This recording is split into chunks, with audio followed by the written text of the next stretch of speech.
Когда речь заходит о храпе, сразу вспоминаются анекдоты и забавные истории из жизни. А между тем, храп – это совсем не шутка. По статистике, около 20% семей разводятся, потому что один из супругов храпит. Да эти супруги просто не любят друг друга. Любимому человеку нравится все, и лицо, и одежда, и мысли, и храп. Ты знаешь, мой милый друг, хроническое недосыпание может поколебать даже такое великое чувство, как любовь. Единственное, что успокаивает и обнадеживает, что храп сегодня успешно лечится. Об этом мы сегодня поговорим с руководителем лаборатории СНАС клинического санатория «Барвиха», доктором медицинских наук Романом Вячеславовичем Бузуновым. Здравствуйте, Роман Вячеславович. Здравствуйте. По статистике, каждый пятый человек на земном шаре вообще после 30 лет, независимо, кстати, от того, мужчина это или женщина, храпит. Каковы причины храпа? Очень много, порядка 10. Прежде всего, это избыточная масса тела, ожирение. Второе – это особенности строения челюстно-лицевого скелета. Маленькая, смещенная сзади нижняя челюсть, так называемая ретрогнатия, затруднение носового дыхания, увеличенные гигантские иногда миндалины, которые могут соприкасаться посередине глотки и практически закрывать просвет дыхательных путей. Иногда просто банально генетическая предрасположенность, узкие дыхательные пути, в течение поколений прослеживаются люди, которые храпят. Это старение банально, и снижение тонуса мышц глотки и провисание небного язычка. Это вообще-то длинный небный язычок, который висит в дыхательных путях, бьется о стеночки дыхательных путей и, соответственно, вызывает храп. То есть нет одной причины храпа.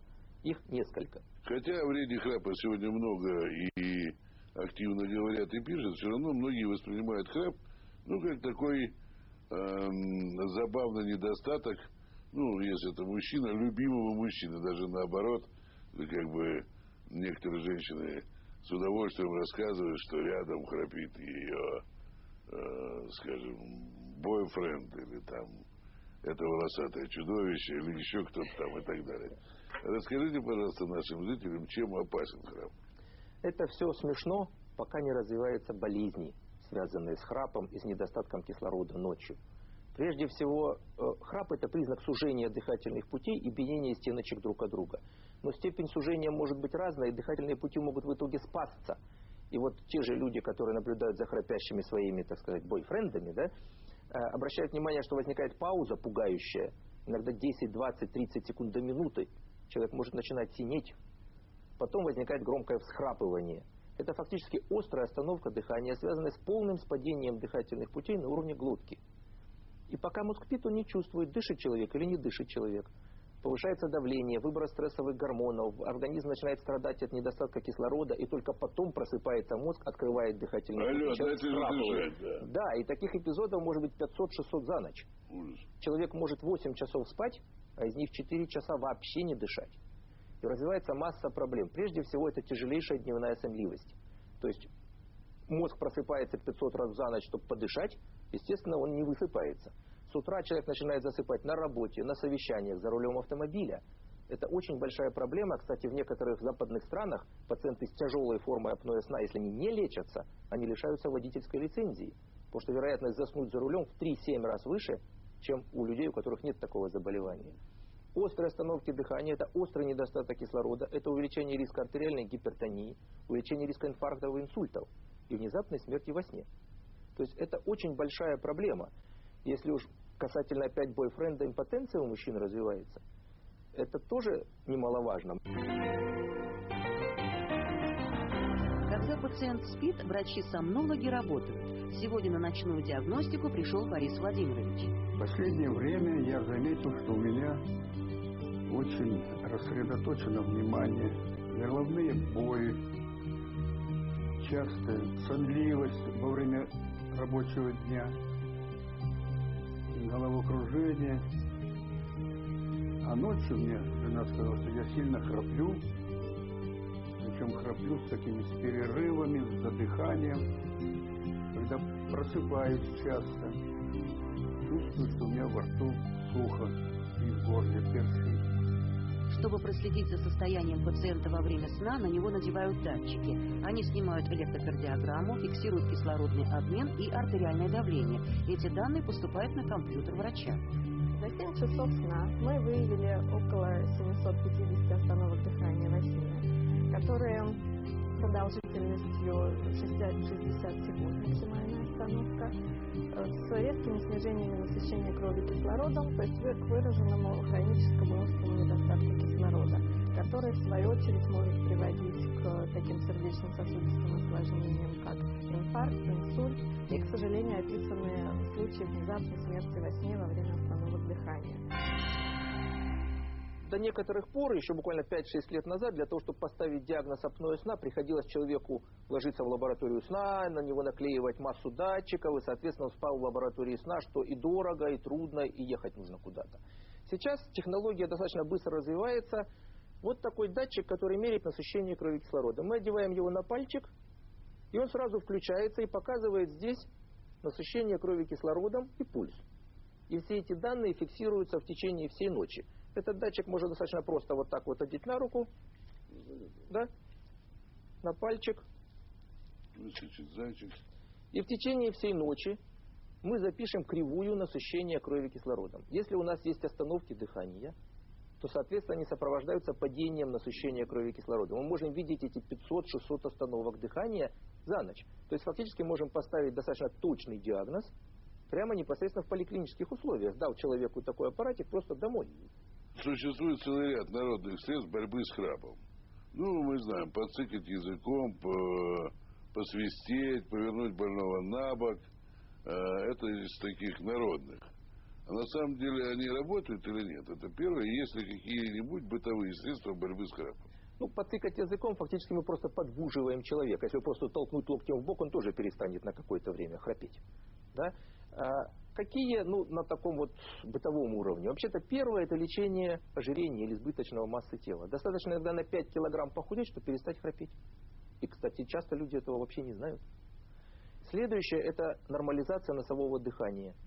Или, соответственно, нужно, если острая ситуация, заложенность носа, просто капельки использовать. Если хроническая заложенность, полечиться у врача, чтобы нормализовать носовое дыхание. Или исправить носовую перегородку. Да, или исправить носовую перегородку, тоже иногда это спасает от храпа.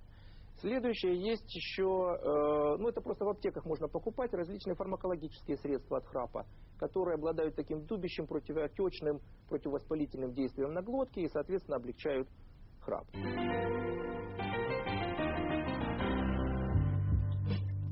Храп имеет много причин.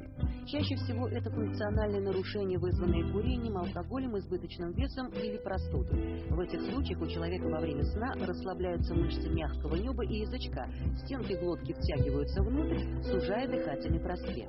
Устранить или уменьшить функциональные нарушения, а вместе с ними и храп, поможет препарат Sleepex серии Health Life. Sleepex – первый в России лекарственный препарат от храпа в форме спрея на основе натуральных растительных компонентов. Лечебное действие Sleepex обусловлено его составом. Метилсалицилат стимулирует и тонизирует дряблые мышцы мягкого неба и язычка, предотвращая их втягивание. Масла мяты, эвкалипта и ментол обладают антисептическим и обезболивающим эффектами. Ментол, кроме того, улучшает лимфодренаж и снимает отек.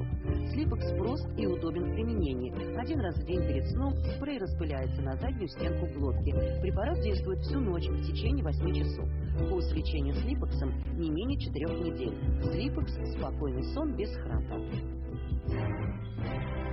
Можно использовать такие изобретения, допустим, типа такой банальной, как соски. Да? Она немножко раздражает язык, который попадает сюда, напрягает его, напрягается все небо, и человек немножко меньше храпит. Нужно вспомнить детство, чтобы спать с этой сосочкой. Да? Есть, я представляю. Да, есть специальные загубники, но это уже с участием врача происходит, которые помещаются в полость рта, нижняя челюсть выдвигается вперед, и, соответственно, сначала заготовочка опускается в кипяток, она становится мягкой, потом берется в полость рта, нижняя челюсть выдвигается вперед, и это в таком состоянии все застывает. И, соответственно, когда в следующий раз человек берет загубник... Ужас! Кто же может заснуть с такой штукой, ребята? Знаете как? Кошмар. Это, может быть, вас просто не выгоняет из дому беременная жена. Понимаете, а когда это однокомнатная квартира, там, любящая жена, которая там на 8-м месяце беременности, и муж, который храпит. И она говорит, ты или я тебя убью, или ты что-то сделай. И тогда люди спят с этими штуками. Да, это может ухудшать качество сна самого спящего, но это существенно улучшает качество человека, который спит рядом. Давайте примерим сначала масочку.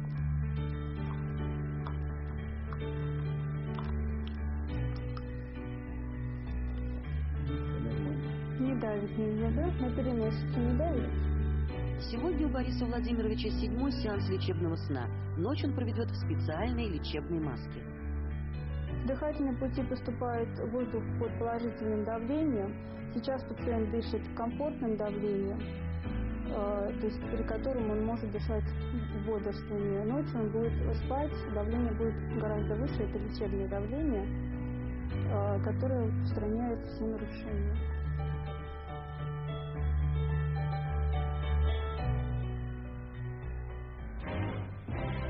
Посоветуйте, пожалуйста, нашим зрителям, как им самим спать спокойно и давать спать спокойно своим близким.